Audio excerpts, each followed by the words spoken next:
The Tafts, recognized in politics, important in business, influential in the arts. Born into this most powerful family is a man who created a lasting legacy as a true broadcast pioneer. His name, Hulbert "Hub" Taft.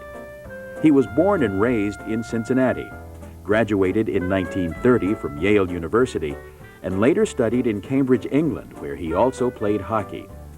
Hub began his career as a Cub reporter for the Cincinnati Times-Star, owned and published by his father, Hulbert Taft Sr. As Hub built his career, he realized that he needed to push the company in new directions. In 1939, Hub led the Tafts into broadcasting with the purchase of WKRC Radio, and a decade later, he entered the newest experimental medium, television. This is WKRC-TV, Channel 12, Cincinnati. He was a real visionary, I think, in terms of understanding that broadcasting, radio and television, and various elements of it, were going to be really big. Television had just appeared in 1936 in the World's Fair in Chicago, and he clicked immediately that this was the place to go. And I don't think he ever wavered or had any question that what Taft Broadcasting was doing was going to grow and prosper, and probably had no dream that it would go as far as it did, because nobody did. I was lucky enough to work down at the TV station when it was just started, and I was the floor director. I'd come in and the announcer wouldn't show up, so the floor boy would have to do the news. They were feeling their way, but for that reason, it was a lot of fun, and the business had a lot of momentum. The Taft Broadcasting Company became a major player in the industry and eventually owned 6 TV, 5 AM, and 5 FM radio stations, the limit set by the FCC.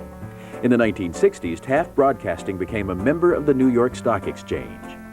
He was always looking for the next step, to do something that would distinguish the company and take that risk that really pays off. In 1966, Taft Broadcasting bought Hanna-Barbera Productions.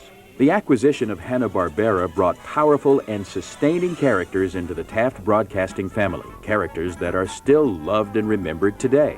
It looks like it's chock full of goodies. Certainly, the Hanna-Barbera purchase was out of the mainstream of the broadcast business at the time. It was an attempt to be a player on the program side, dominated generally by the big studios in Hollywood. Doobie-doobie-doo, where are you? This purchase eventually led the company into the theme park business and into the program production and distribution business. Having fun was a big part of his life and business and everything else. I mean, it wasn't worth it if you weren't having fun in your business. He would ask people from time to time when they get in difficult situations, are you having fun? And I think everybody did. And I was very young when I started working for him. But he gave me responsibility and gave me opportunity. But with that, he insisted that you do the job, and that you do it properly, and that you do it expeditiously, and that you do it with integrity. So I think he could be demanding in the sense that you had to measure up, but as long as you did, nobody was better to work for. Hub was a generous patron of the arts and had a special love for the Cincinnati Summer Opera at the Zoo.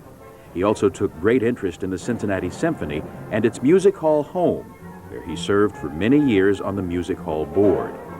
In the 1980s, Taft Broadcasting donated land to the Symphony for their first permanent summer residence. Built along the Ohio River and still occupied by Coney Island, the new performing center was named the Hulbert Taft Jr. Pavilion at River Bend.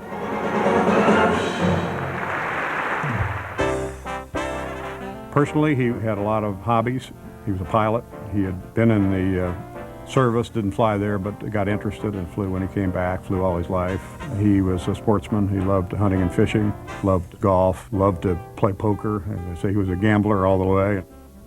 While an unfortunate explosion took Hub's life at the early age of 60, friends and business associates say his legacy will last forever. I can't think of an honor that would please Hub more than this, because not only does it honor him as a business leader, but it comes from a group that has always had a premium on helping young people grow as business people, and he sure knew how to do that. Junior Achievement welcomes Hulbert Hub Taft into the 2002 Business Hall of Fame.